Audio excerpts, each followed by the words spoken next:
que simbolitza la plena independència en l'ample cel de la humanitat. El disseny de l'estelada fet per Ballester s'inspirà en la bandera cubana. Des d'aleshores, l'estelada fou concebuda com una bandera provisional de lluita fins a l'assoliment de la independència. A partir d'aquí, la trobem en diverses ocasions i circumstàncies. La llueixen els voluntaris catalans a la Primera Guerra Mundial.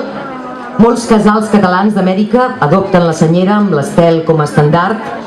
També serà la bandera d'Estat Català, partit independentista creat per Francesc Macià, que la portarà sempre durant el seu exili en època de la dictadura de Primo de Rivera.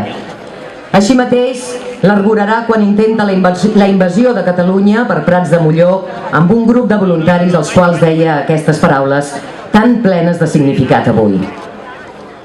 2 segles d'esclavatge, d'humiliació i d'oprobi no han pogut matar la veu de la nostra ànima. Han pogut sotmetre els nostres cossos per la força de les armes i arrabassar-nos així les nostres llibertats. Ens han pogut fer baixar el cap sota el seu jou, però no hem oblidat mai la veu interior de la nostra rebel·lió. És aquesta mateixa veu la que esdevé avui el nostre...